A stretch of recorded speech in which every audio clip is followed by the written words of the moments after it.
समस्तीपुर के संत कबीर कॉलेज में जारी निर्माण कार्य को लेकर मामला काफी गर्म होता जा रहा है। कॉलेज में जारी निर्माण कार्य और शिक्षकों के बीच वितरण किए गए अनुदान राशि पर पूर्व विधायक एवं कॉलेज मैनेजमेंट कमेटी के सदस्य प्रोफेसर सील कुमार राय ने सवाल खड़ा किया है। सील राय ने मीडिया से बातचीत करते हुए स्थानीय विधायक सह कॉलेज के सचिव अख्तरुल इस्लाम शाहीन, प्रिंसिपल शिवशंकर राय के साथ सदर एसडीओ पर गंभीर आरोप लगाते हुए करीब 3 करोड़ के घोटाले का आरोप लगाया है। प्रोफेसर राय ने मीडिया से बातचीत करते हुए आरोप लगाया कि कॉलेज के सचिव सह स्थानीय विधायक अख्तरुल इस्लाम शाहीन और प्रिंसिपल शिवशंकर राय ने 8 ऐसे शिक्षकों को अनुदान की राशि का भुगतान किया है, जिसकी नियुक्ति को हाईकोर्ट ने निरस्त कर दिया, फिर भी उन लोगों को भुगतान किया गया। पूर्व विधायक ने कॉलेज निर्माण कार्य पर भी सवाल उठाते हुए आरोप लगाया कि प्रिंसिपल और सचिव ने सारे नियमों और प्रावधानों को ताक पर रखकर बगैर किसी तरह के टेंडर निकाले अपने चहेते संवेदक से मनमाने तरीके से काम कराकर कॉलेज की राशि को खुर्द-बुर्द कर रहे हैं।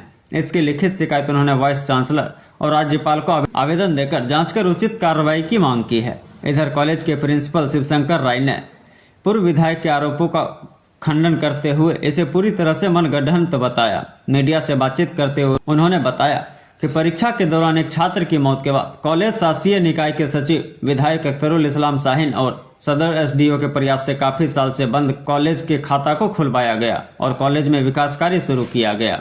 साथ ही 2007 से 2010 तक के बकाया राशि को कॉलेज के शिक्षकों और शिक्षकेतर कर्मियों के बीच वितरण किया गया, लेकिन कॉलेज के ही संस्कृत विभाग के शिक्षक सह पूर्व विधायक प्रोफेसर सील कुमार राय द्वारा कॉलेज के सचिव, प्रिंसिपल और एसडीओ पर कॉलेज में चल रहे निर्माण कार्य और अनुदान भुगतान में गड़बड़ी किए जाने का आरोप लगाया जा रहा है, जो पूरी तरह से बेबुनियाद है। कॉलेज में पारदर्शी तरीके से निबंधित संवेदक से कार्य कराया जा रहा है, साथ ही बकाया कर्मियों के बकाया राशि का भी भुगतान किया गया है। कॉलेज में 50 लाख से ऊपर का काम हो रहा है उस बिल्डिंग में जी, और ये जानकारी सार्वजनिक नहीं की गई कि यह किस मद से हो रहा है, इसका कब टेंडर हुआ, कब वर्क ऑर्डर निकला, कितने का एस्टिमेट है, ये कोई जानकारी यहाँ न तो स्टाफ को है न ही गवर्निंग बॉडी के मुझ जैसे सदस्यों को। मैं भी कॉलेज की शासी निकाय में शिक्षक प्रतिनिधि के नाते एक मेंबर हूँ और उसके बावजूद मुझे जानकारी इस बात की नहीं। तो निश्चित तौर पर यह अवैध निर्माण हो रहा है, अवैध ढंग से इसका निर्माण कराया जा रहा है ताकि ज़्यादा से ज़्यादा इसमें लूट कर सके और इसमें प्रिंसिपल और सेक्रेटरी दोनों की मिली। 1 लाख रुपए की जो राशि होती है वो कॉलेज अपने तहत कर सकती है, लेकिन ये 1 लाख रुपए से ज़्यादा की राशि है। इसके लिए जो यूनिवर्सिटी है उनका भी आदेश होना या फिर टेंडर होना, इस तरह का बात होता है, तो इस तरह का कोई मामला नजर नहीं आया। बिल्कुल, कहीं कोई प्रक्रिया ऐसी नहीं अपनाई गई है। अपनी मर्जी से चेक पर हस्ताक्षर करने का अधिकार है सेक्रेटरी और प्रिंसिपल को। अपना चेक पर हस्ताक्षर कर रहे हैं, पैसा निकाल रहे हैं, किसी कानूनी प्रक्रिया का पालन नहीं किया गया है, न तो इसकी निविदा निकाली गई, न ही कोई एस्टिमेट बना, और अपने मर्जी से ये दोनों मिल करके इसको खर्च कर रहे हैं। इस कॉलेज में कुछ अवैध स्टाफ भी हैं जिसको हाई कोर्ट ने अवैध घोषित कर दिया है, वो भी कार्यरत हैं, वो किसके संरक्षण में कार्य कर रहे हैं? बिल्कुल, ये 100% सेक्रेटरी और प्रिंसिपल के संरक्षण में कार्यरत है। आपको मैं जानकारी दे दूं कि यहाँ के सचिव, यहाँ के स्थानीय विधायक माननीय अख्तरुल इस्लाम शाहीन साहब हैं और बाजाबता इन लोगों ने यहाँ लठैतों की एक टोली तैयार कर रखी है ऐसे अवैध लोगों के नाम पर कि अगर कोई कुछ बोले हम यहाँ लूट मचाए रखें, और अगर कोई कुछ बोले तो उसको हम डंडे से सीधा करें। प्रतिदिन हमारे कर्मचारियों को लगातार धमकी दी जा रही है। यहाँ नन टीचिंग सब लोगों को धमकी दी जा रही है। कोई दरभंगा से आ रहा है, कोई बेगूसराय से आ रहा है काम करने के लिए, लोगों को धमकाया जा रहा है कि तुम लोगों को जो दिया जा रहा है वही लेकर के संतोष करो, और नहीं तो ऊपर से पिटाई भी लगेगी और दिया भी नहीं जाएगी। यहाँ हमने देखा कि पुलिस का डिटेंशन भी है, पुलिस क्यों तैनात है कॉलेज में? एक शिक्षण संस्थान। अब यही समझिए ना, एक तो गैर कानूनी ढंग से काम कराया जा रहा है और ऊपर से पुलिस के प्रोटेक्शन, क्योंकि स्टाफ लोगों ने कहा कि जब तक आप टेंडर नहीं निकालिएगा तब तक ये काम नहीं होगा, तो इसलिए पुलिस को बुला लिया गया। और चूंकि विधायक सत्ताधारी दल के हैं तो सत्ता का गुरूर है, सत्ता का दम्भ है ये कि हम डकैती भी करेंगे तो पुलिस के संरक्षण में करेंगे, और पुलिस के संरक्षण में ये डकैती हो रही है। तो एकदम सरकारी राशि की लूट हो रही है यहाँ।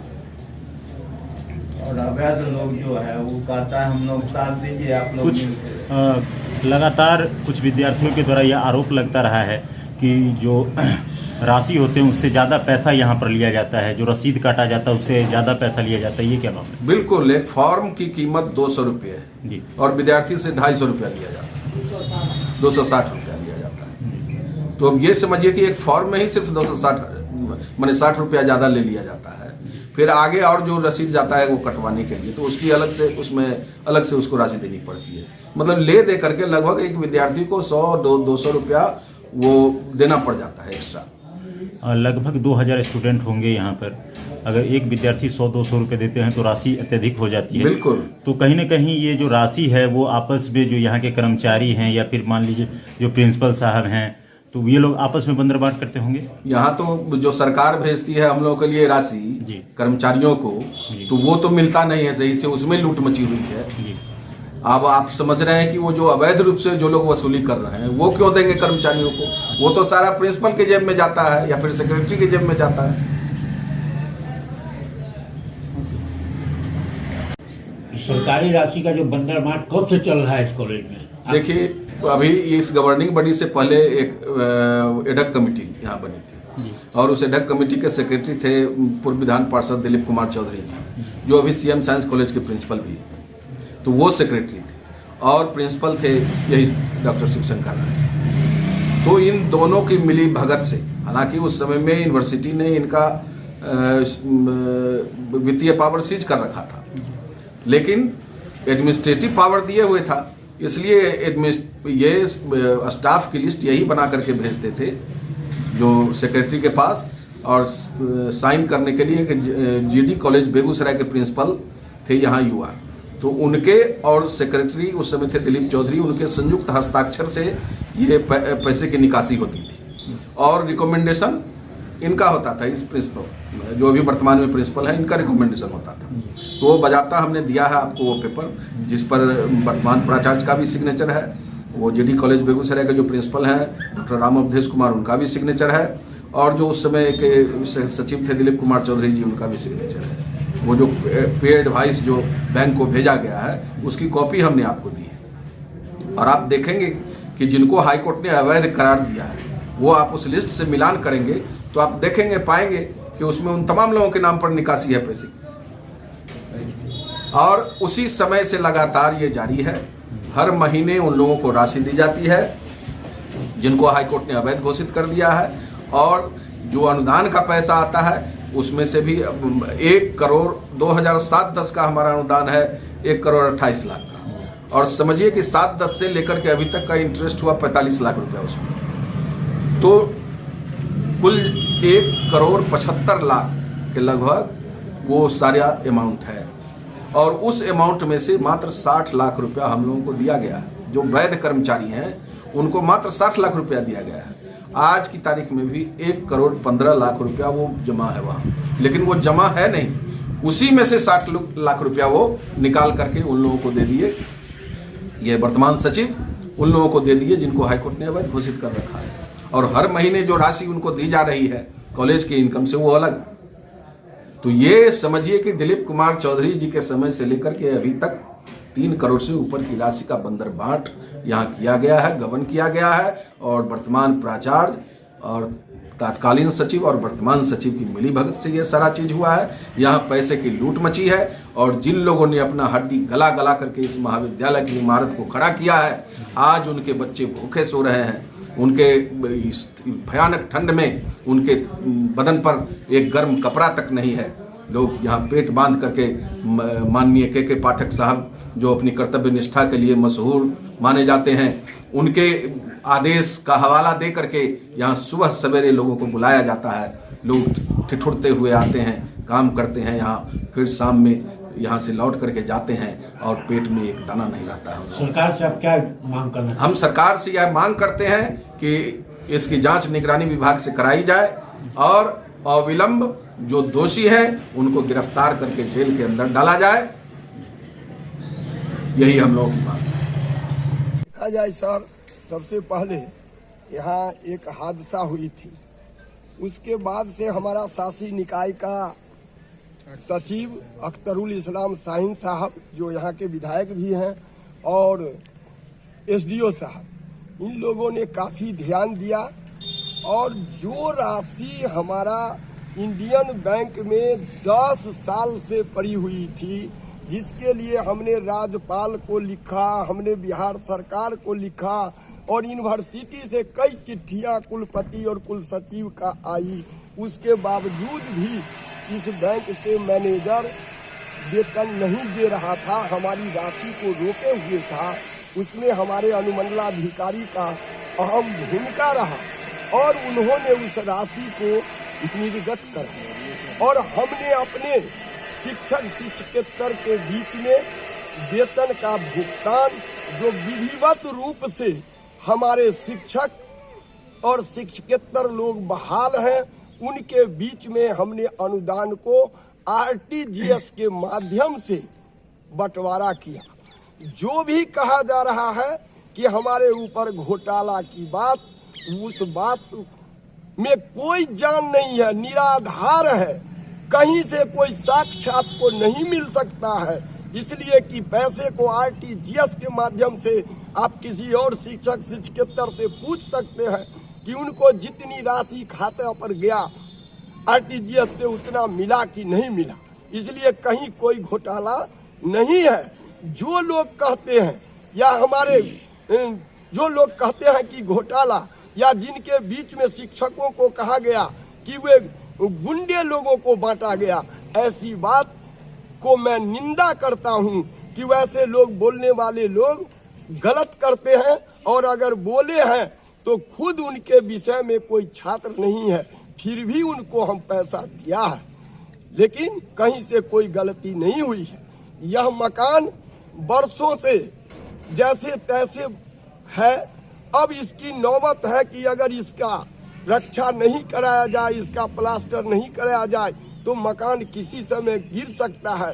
इसके लिए आदरणीय हमारे सचिव और क्या कहते हैं कि अनुमंडलाधिकारी ने कहा कि हमको परीक्षा लेनी है, मैट्रिक का परीक्षा और इंटर का परीक्षा। उससे पूर्व मकान को बेहतर बनाइए, छात्रों के हित में जो संसाधन हो सके उसको पूरा कीजिए, अन्यथा कार्रवाई आप पर की जाएगी।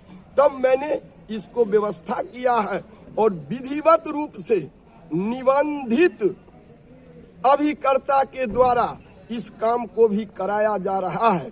इसलिए कहीं से इस बात में कोई जान नहीं है।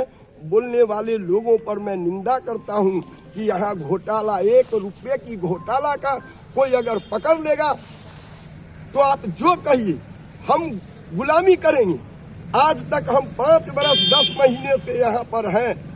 हम यहाँ पर के पाठक जी के अनुसार कार्रवाई शिक्षक पर करते हैं।